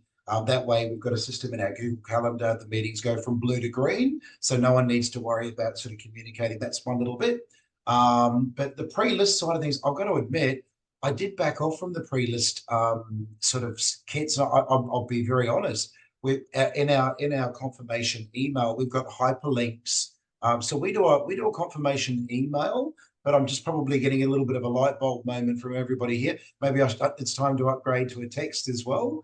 But we do a confirmation email that hyperlinks to our recent sales, my profile, and also our YouTube channel, because we do a lot of video. I'd love them to see the videos because I'm trying to sell a lot of video to clients, either a $660 video or an $1,800 full lifestyle video for the property. So we actually, I must admit, we don't do one. I think it's time I better pull up my pants, pull up my socks, because I'm realizing maybe it's time to bring it back in. Post-COVID, we sort of stopped doing it. Yeah, I think the question should be really, we focus back onto the client. What does the client want? Because at the end of the day, we want to impact the client, and we can't make the assumption, one way is better than the other way. We've just got to test it a little bit and trial it, right? So it is important. Maria? Sorry, Maria. The other thing I was going to say, Manos, is now that we're using props, it just sort of gave me a bit of an idea of actually just sending the props profile that has absolutely everything now that everyone's been talking, because your little props profile, if everyone's using that, has all of your listings, your reviews, your contact page. And I'm thinking, wow, I might actually hyperlink the props link in the confirmation text. That would be pretty cool. Yeah, and props is an amazing tool, guys, and of course one of our industry partners. So love for you guys to dig deep into their tools, and they've got a free version, a complimentary version, and obviously the upgraded versions of their tools are absolutely invaluable. So no, really well. Thank you so much for sharing, guys. And I am conscious of time. We've got 30 minutes to go before we go into presentation 3 and 4. One last one on the first contact document and the phone call. We can see how important this initial phone call is the buyer match strategy. One of the things that I know a lot of the team members, I'm not sure if Jason Sterling is on. It's a strategy that we shared with a number of the team where we actually, if you're working in an EBU, which I strongly recommend you do or build towards one, is to have your buyer's agent actually attend the listing presentation for the first 5 to 10 minutes. It's a strategy that it's really time effective, but also creates that fear of missing out, and also it just relays to the clients that you are working with a number of buyers and you've got a dedicated buyer's agent managing that buyer pool that you do have, right? So it's a simple buyer match strategy. Jason's been using it really well. I'm not sure if he's on. If you're on, Jason, please share your experience. But I remember him implementing it, which was basically, hey, Mrs. Bendel, really looking forward to seeing you tomorrow at 4 o'clock. I will bring Ben, who is my buyer's agent. He'll stay with us for the first 5 to 10 minutes of the presentation. We'd love just to do cross-reference our buyers that we're currently working with your property. And should you come to market, we can really get a head start in the process. Just having that conversation alone will help you not have meetings cancelled, opposition agents getting in front of you, so many things. And Jason was having a run of losses, and then he did this, and he goes, Manos, as soon as he implemented it, 6 wins in a row, to a point where Ben was in the, I'm not sure if Ben's on today, but Ben was taking over the listing presentation, part of the listing presentation, the young 19-year-old. So real energy. So again, a great strategy to think about if you want to tweak it up just that little bit, right? So to do that. Now, of course, I'll quickly go through this. Help Us Help You is a simple 4-page document. Again, we'll upload this to the Black Salt membership page, so everyone has access to the slides and obviously to these documents. And it's just a simple document that you get a vendor. You've got to pre-frame it in the phone call. I'm sure you do, JC. So please, in the information kit, there is a help us help you document. Love for you to fill it out. It will really help us really digging down on obviously the value of your property, and of course helping you move and what's important to you. So the help us help you document is so important. And as David Dwyer mentioned, and when we were using it, I would say I actually don't recall ever someone filling out the help us help you document and us not walking out with a listing, right? Because if they've taken the effort, they've actually probably decided to use you and they've built it out for you to use. So again, you may not want to do a full-blown pre-list kit, but get the help us help you document. Maybe you can do it in the digital format as well. You can do it in a jot form and so forth. So it's something our IT people for us to look at as well. Okay, moving forward. And again, 4-page document, couple of questions on that. And as I said, you'll have access to that. The pre-list kit collateral, again, people say, what do you put into a pre-list kit? I'll just summarize it, guys. Of course, handwritten card, business card, cover letter, help us help you document, make your home their dream, how to sell for more. Everyone should have a quality booklet that shows them a process that you'll use. Our ones, we call it Make Your Home Their Dream, agent team profile, recent sales, market report, sold property brochures, testimonials, recommended trades, moving hub, connections company, obviously one of our industry partners, conversion magnet, Tim Tans, pet treats, whatever. You can go overboard or you can make it concise, so long as it's quality. And I think, you know, JC touched on it is quality, because, you know, quality actually conveys what you're about as well. Bit of a note on that, Manos, just quickly, yeah, if I can jump in. Our previous form had my face on everything, and I used to get backlash from that. People were like, mate, it's all about you, it's your face, blah, blah, blah. Since I've taken my face off, much more receptive. Yeah. To me, I would be putting a team. And I think we got to understand as agents, and you've got to put your team in there, whether it's your administration team, whether it's your immediate team, whether it's all your other colleagues. They're not just listing with you, they're listing with your agency.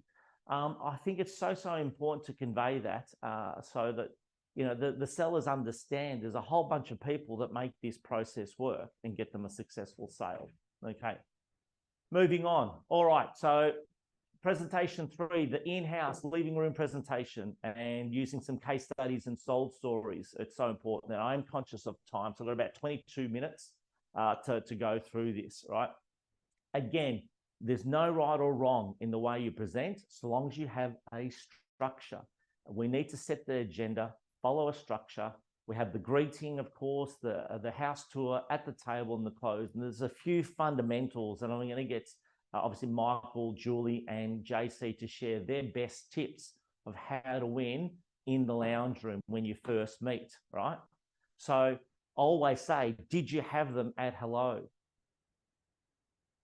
Did you have them at hello? Have you been that impressive in the first 10 seconds to have them at hello?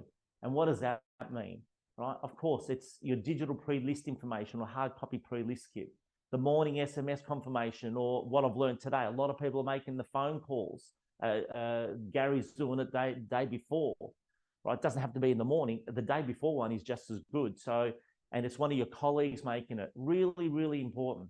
Your personal presentation and grooming, right?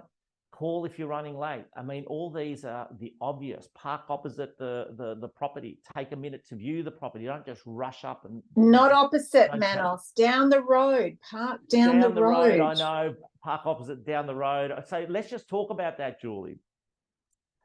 So let's talk about that, because is it for privacy for the actual sellers? Is yeah, it for so I always you? pointed out, they go, where's your car, Julie? I parked around the corner, I parked down the road. It's not your neighbour's business that you've got me in. What a gold nugget that is. Team, what a gold nugget that is. It's not your neighbour's business to know what you're doing. I chuck landmines in on other agents too. So if they see other agents see my car parked out the front, they'll be knocking on your door because they're desperate. They're high-enders. But I mean, again, choose your own. Michael, what do you do? Park opposite, down the road? Don't think too much about it? Down the road. My main thing that I mentioned a few years ago is that I'm really, really punctual, that I never go in too early and I'm never late. And obviously if you are, you call ahead, but literally when it gets to 2 minutes before the appointment, that's when I start walking in. I stand at the front and just have this mindset that they could be sitting on the toilet. If I'm 5 minutes early, they could be like, I've got a quick sec. I could squeeze one in here and go to the toilet, and I'm knocking on the door, causing a problem. So, you know, I've got that in my mind, and I'm just like punctual, very punctual. Love it. Love Yeah, it. don't And Michael, ever do you park- think it's important? As Scott said, Sorry, don't what'd you say, park in JC? someone's driveway. Don't ever park in the driveway, ever, ever, ever. Never. I've got some big smiles in there from Andy. But Michael, talk to me about the pause during your walk. Do you actually pause, have a look at the property? No, because you want to, or like, do you slow walk? Do you take notice of the front of the property? Yeah, I do. It's you know, a bit of both. It's a little contrived, and it's also because I'm genuinely trying to see if they've made some updates at the house, something that I can comment when I walk in. I'm also really curious because I think particularly in a market like we're in, for us in Melbourne, is that you certainly don't want to be blasé and missing things about the house. Like, I cannot stand when I'm at a property that I've listed and I was a bit too chatty and I wasn't really paying much attention to the home, and then I've overcooked the price because I thought the house was better than it was. And then you're there for the next, you know, 3 months looking at all the shit features of the home that they neglected and you didn't suggest that they improved. You need to make sure that you're picking those things up. So I'm looking for wood rot. I'm looking for things that are worth touching up as well. So it's for both. I love that. That's so true. That's so true. Julie, what about yourself? Up the driveway walk, any special? Yeah, I always visibly take some, and it's a bit contrived, visibly take some notes before I get in the door. Yeah, you just want to show the points of difference. The doorway stuff is so important, guys. Always offer to take your shoes off. Always step back. I always do a little different wrap. You know? Oh, really? Yeah. You've got to show them you've got some personality, that you're not just a Maserati driving, suit wearing megalomaniac. Yeah, 100% love it. And I think the positive opening statement is just so important. Share yours with us, Julie. Firstly, thank you so much for having me. What I would love to do, if it's okay with you, is sit at the kitchen table so I can find out a little bit more about your plans, ask you a few questions about the property. Then I'll get you to give me the grand tour, and then I'll show you what's happening in the market and our unique selling plan. How does that sound for you? It's a lot, but they're so glad that you're taking control, because there are still agents walking in and walking around the house and throwing a price at them. So I like sitting down twice, sitting down at the beginning, sitting down after I've had a look at the property. Yeah, and I think JC, you would agree with that, wouldn't you? Yeah, like I see the nodding of the head. I'm nodding, yes. My Most process people, is exactly the same. And again, do the same sort of introduction. I tell them what the process is going to be. Can we sit down and have a chat first? I'd love to figure out about you guys, how I can help. Let's have a look around your home and let's sit down and I'll talk to you about what's going on in the marketplace. Yeah, love it. Anything different, Michael? All good. Okay, so pretty much that. And of course, the house tour or kitchen table first. We've just spoken about that. And the big thing is genuine enthusiasm, chat to list. It's about them, not you, their whys and needs, not yours, their goals, not your trophies. And I guess if we really focus on that, and it's about them, you'll convey that, you'll earn their trust, they'll feel confident that you're the right person for them, and then away you go. Okay. So during the tour, always ask permission to take notes, be attentive to details, look for the hero shot. What is it about the property? Have some key questions. What is it about the property that they fell in love with when they first bought it? How long? The basic questions, how long you've been here. And of course, always focusing on their destination. And We'll put some scenarios and some objections as well, and I'll put it in a slide format so we can just talk about some objections you may get in the lounge room in the listing presentation. Of course, setting the agenda is so important. What Julie just spoke about just now is the agenda. Doesn't need to be this detailed or documented and so forth. The documented is great, but the way you deliver it is chat to list. Let's find about your plans, and let's talk about our unique selling process and how we're going to find the best buyer for you, whatever it is, okay? Just be natural, right? And of course, if you've asked them to fill out a document like the Help Us Help You document, I remember instinctively when we first introduced that many years ago, an agent actually walked in, lost the listing because he actually didn't ask. Did you get an opportunity to complete any of the Help Us Help You document, or did you get an opportunity to complete your homework? And they did the homework and they never asked for it, and that's the reason he lost the listing, is because you asked me to do it and then you didn't take notice of it. So just be mindful of it. Okay. And of course, now, especially when you first start, and I know, Julie, this is, how to sell your home for more. Every agency, whether you're part of our network or not part of our network, will have some form of pre-list kit collateral that shows them a process of how to get their home sold. We call it Make Your Home Their Dream. And of course, the emphasis is, how do we make your home so irresistible to buyers that they're going to pay the maximum, make it their dream home that they just absolutely fall in love with? And then we've just put some basic points in there that you can actually reference to in the listing presentation. I'm sure everyone's got that. And an important question to ask on that though, Manos, like I've just done a listing presentation this morning, and it's important to ask that person, are you preferring to sell the property as it is, or would you be open to improvements that might enhance your sale price? Because if they want to sell it as is, that's their right to do that, and you don't want to lose the listing because you're giving them a great big to-do list. Yeah, 100%, Julie.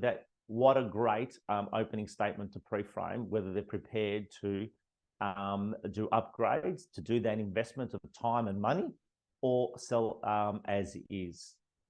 Phenomenal, right? JC, Michael, a similar question you ask? Yeah, so I will always ask, are you guys planning on selling as is, or are you open to doing some work? If it's worthwhile, obviously, to maximize your profit, we don't want to be wasting any money, but if there's some small things that can make a big difference, are you happy to do some work, or you just wanting to go as is? And if they've got the budget, then you go down that track, and that's a great conversation. If they don't, then Questions will always save you bacon. JC? Yeah, questions will always save you if you go in just presenting and telling them that they need to do work here and there. I've heard of agents that have done that, and I've walked in later on and asked if they wanted to do the work, and they're like, no, we weren't planning on doing it, but the last agent said we pretty much had to renovate our whole house. How'd you feel about that? So questions will always save you. Don't shoot yourself in the foot. Yeah, as Julie said. Michael and Jared and Julie, when a client's expectations are way over the top and wanting to leave the house as it is, what do you say? I'm very diplomatic about it.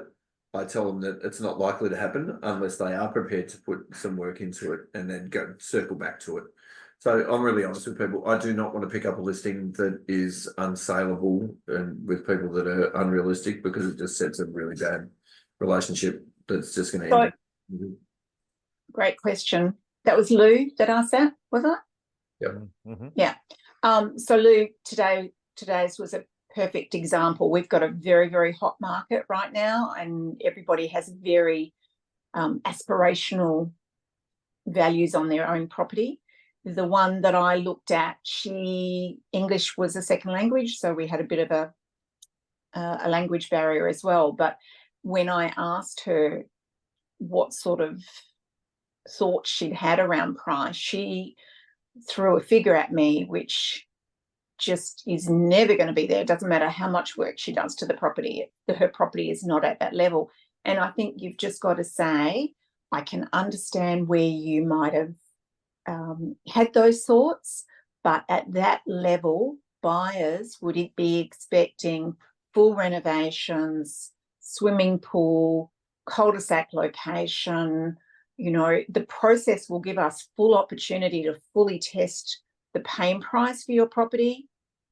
But it would be wrong of me to set you up with expectations at that level. I would hate to disappoint you. Yeah. It comes from a place of caring. So well said, Julie. So well said. And again, focusing back on the client is so important. Okay, cool. So conscious of time as well, team. So we'll see what we'll get through, and maybe when we those parts that we haven't completed today, we can carry over to next month's session. Is everyone okay with that? Yeah, all good? Done. So make your home their dream. Again, if you do have a document like this in your agency, make sure that you pull it apart, learn it, and again, reference it in your listing presentation should you need it. Okay, my favorite of all is, of course, just the case studies. To me, it's the case studies. And I think to me, it's all about case studies and showing sold stories and helping them move. And facts tell, stories sell. So, and I think we'll finish off the presentation here in regards to talking about some case studies, and then we'll continue on the presentation in next month's session. So let's talk about case studies. First of all, every agent should have a report card, especially if you have been in real estate for over 10 years. So we know that sellers make a decision to use a particular agent, and if their resume shows that they've been selling for over 10 years, you know, for example, selling real estate in Woodvale since 2003. Selling Woodvale since 2003. That would be a great tagline, wouldn't it, Julie? Is it 2003 you started? Was it? Yeah, very good. Yeah. Selling Woodvale since 2003. So the beauty about using a tagline like that is you don't have to say, been in real estate, selling real estate for 10 years or 15 years. The actual date never changes, and then just adds. So it's a really good way of promoting your experience. And of course, every single sale that you've ever done in a particular area. I was having a coaching session with a particular agent, and I said, just because you sold 20 homes last year, you don't just talk about those 20 homes. Why don't you talk about the other 30 the year before, the 30 the year before that? It's all those sales, it's accumulation. So walking into a listing presentation, I believe with all your case studies, not that you're going to leave it with them, laminated. I learned this one from James Tostovan, from Marcus Ciminello, from Glenn Cortino. They never walked in with pre-list kits. They just walked in with case studies, because the case studies were real. The case studies usually had the same reference point to that particular property in some format or not. And they could say, oh, with John and Mary, they chose marketing package B, and this is the result we got for them. Sarah and Michael, they chose this package, and this is what we found. We sold them in 2 weeks' time. So case studies is so important to use. So over to Michael, JC, and to Julie. How effective are you? How are you using your case studies? Are you using case studies, or is it just sharing market stats? So, I'm a big storyteller. Sorry, JC, you go. No. Storytelling is where you'll get it. And Julie and I have a very similar approach. It's very conversational. I go through phases where I will use this a lot, and in others, depending on the client, I tend to just sit and chat. And going to Marcus Ciminello for a second, he walks in with nothing now, absolutely nothing. He walks in and just talks. And JC, you actually did a presentation with, Marcus. Yep. Yeah, he walked in, just him and his suit. That's it. And his Maserati. And his personality. Now, I think everyone needs to understand that when people such as Marcus obviously has got a fantastic, phenomenal profile, right? So he has elevated himself. If you're calling him in, you're not wasting his time. Does that make sense? So you're likely to be using him, and you respect him just like you respect and like we all should be respected, and we need to elevate ourselves to that level, right? That we're not arrogant about it, we're humble about it, but we're professionals. And that's the persona and the perception that we need to put out there in the marketplace. And it should be real, Manos, of course. Yeah, please, Julie. This is such a professional gig, and we are asking really big bucks. And I think we should be zigging when the others are zagging. I mean, most of my competitors are doing a Marcus Caminello, can never say his name, and just walking through with nothing. I want to be different to that. I want to come in. We've done the preparation. We've researched. Yes, I sell lots of homes here, but I still sat down before my meeting with you and made sure I've brought you the most up-to-date information, because you inviting me in is really, really important to me. And I want that to be reflected in what I bring to the table when I meet with them. Yeah, I totally 100% agree. We've got to have that collateral with us. There's, you don't walk in there with just, just you. And there's a lot of auditory people, and JC, you're the best person in share auditory people and visual people. And I'm a visual person. I'd be using, if I want to see the properties, the brochures, the sold stories. It doesn't have to be super polished, but obviously the more professional it is, the easier it is for you to convey. But like stories, case studies are the ones that sell in the lounge room. There's no question about it, because even when you come across objections, right? And next week, we'll talk about objections and learning the art of asking questions and handling objections and conveying messages. In other words, speak less and listen more, and then go into the follow-up presentation.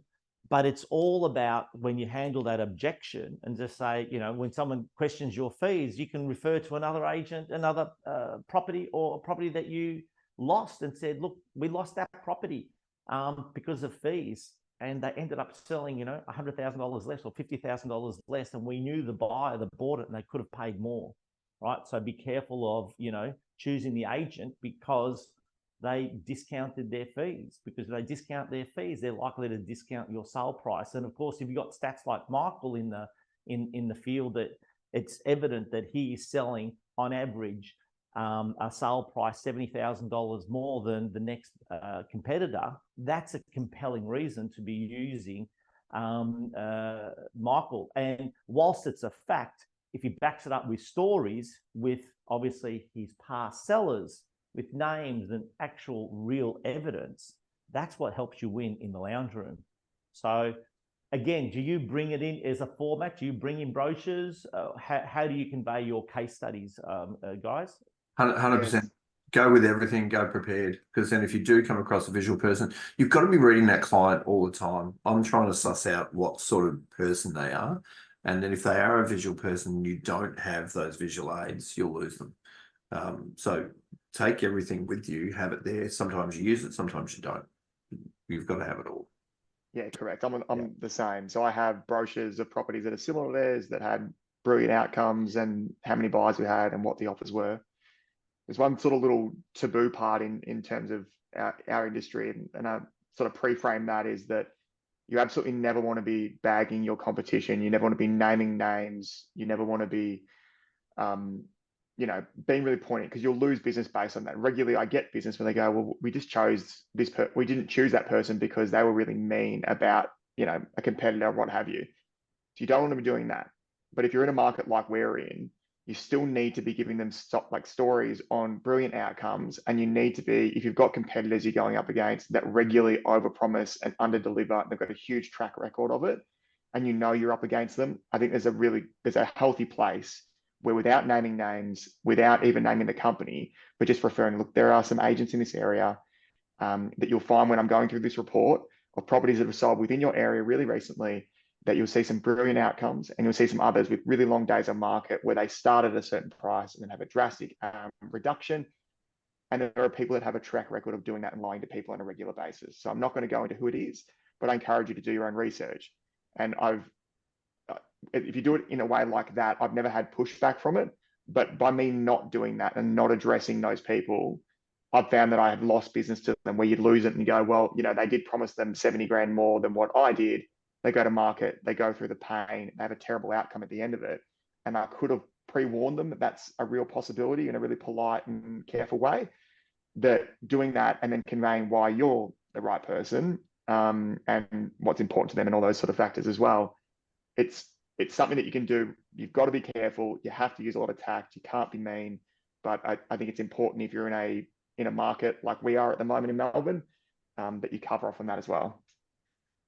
Yeah, so well said, Michael. And sell with, and you've said it with genuine empathy as well, because we're not there to be bagging out the competition. That just, it's such a bad reflection on you, but also being mindful that you've got to be ahead of the game. You've got to learn the rules of the game and play the game better than anyone else. And if you've learned from the past, and this is a classic example of learning why we lose. It's a classic example. He learned why he lost because he didn't possibly address a possible situation. So he's learned from it, and then he's applying it now to make sure that his win rate increases. So no, Manos, really one of my messages in my listing presentation every single time is one of the reasons I'm in real estate is I appointed on two separate occasions, 2 very lovely people to represent me. And there are lots of very lovely people out there selling houses right now, but unfortunately they're not selling them with the best of the skills, with the buyer database, with a process to maximize price. So, you know, because people say, oh, they're so nice. So I make sure I cover that nice and lovely people can be nice and lovely. It doesn't mean you choose them as your agent. Yep, 100%. So well said. A simple question as well, Manos. Yeah, a simple please, question David. I always ask, and it stops them in their tracks and makes them think a bit, is just how are you going to choose your agent? And just ask that question and shut up, and you'll see their mind ticking over. And, you know, you'll get some genuine answers out of them as well. And can you talk about some that you've come across? Well, what are some of the answers that they provide you with, David? Because what a great question. How do you propose to choose your agent? What are you looking for? Like, that's gold. Yeah, and most of the time they will steer away from saying fees. Some will say based on fees and you know, marketing costs. But usually it'll be someone that I feel is going to be working in our best interest, someone that I'm confident in, that I can trust, someone that I get on well with. So it's generally everything besides fees. And then you can say, oh, well, that's good to hear, because a lot of people, you know, some people out there might want to choose an agent just based on the lowest fees, or someone that promises the highest price. Now, you can understand that both of those could be a mistake. A person that offers the highest price has no indication of how he's going to get to that price. And if he's offering the lower fees, well, it's probably for a reason. So you can sort of then go down that track. But quite often I find that there's just silence after asking that question. You can just see them thinking about it. Yeah, love it. That's so good. Something Maria's always spoken about in these sessions, when we do these workshop sessions, is the brains trust. He looks at everyone in the Zoom session. He goes, "We've got the brains trust here," and it's so invaluable hearing everyone's information and sharing their real life examples to help everyone else. So a big shout out to everyone. Team, we've come to the end of the session. Can I just give one really big tip, Manos, with your listing presentations? Fall in love with doing them. I love listing presentations. It's the favorite part of my job. So just, you know, we spend all that money marketing so that we get to have a listing presentation with somebody. Just fall in love with it. Get so good at it. Keep reviewing. Don't get complacent with it. Deliver it to as many people as you can before you're in front of somebody that is actually making a decision to choose an agent. But just love it. It's the best part of our job. We're so lucky. It is. Can I just ask a question on that, and Julie, about your listing presentation, and how much has changed? And I asked this because about 10 years ago, I had a CD in my hand, and I learned a listing presentation where you did it with Lee Woodward. You were the my God, I look like I've got a carrot up my ass. I am so stiff and But that was so good. It was such a great listing presentation. I lost the DVD and so on. So let's set up a Zoom. You and I will do one together, baby. We'll record it. Okay, that'd be great. It was really Oh, good, you're and gorgeous. I got a lot out of it. Has it changed much? Your listing Look, presentation? the structure is still very, very similar. Yeah. Very, very similar. I'm just a lot more conversational now, you know, and it is much, we always say this, guys, it's much harder in role plays. It's much easier in real life than it is with a role play. But you should be able to drop a role play.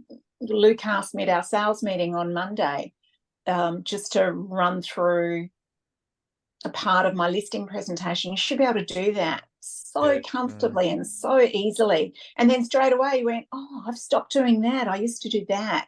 That's why it's always great to go out with other Brains Trust members. Yeah, that's gorgeous of you, Julie, and great comment too, Lou, about watching obviously a full listing presentation that Julie had done with Lee Woodward, and that's how we learn at the end of the day. So, no, super. Team, next week, as I said, we'll learn the art of asking questions, handling objections, and conveying messages. Speak less, listen more, and we're going to collate a list of common objections and become proficient at combating them. Build and earn trust at every opportunity. Sorry, Maria. Yep. Next month. Oh, next month. Sorry, I didn't mean next week. Yeah, sorry. I'm ahead of the game. So we're talking about our September training session. So looking forward to that. Who knows? We might have a mini live demonstration with Julie as well. But we'll also have Kristen is joining us to talk about the pre-market strategy. And the pre-market strategy is talking about, okay, how can we preempt getting listings, pocket listings, and having a book of listings that not necessarily have come onto the market, but are coming onto the market, and also encouraging now vendors. So really looking forward to that.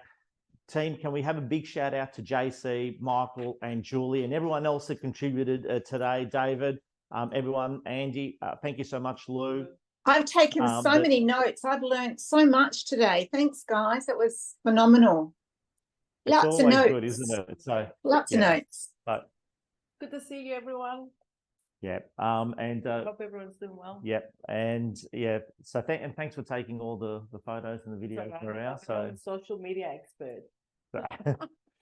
Team, I hope you got some value out of today. Thank you so much for joining us, and especially coming to you live from Crete, our second home, and obviously the home of our many of our colleagues and friends here that work with us.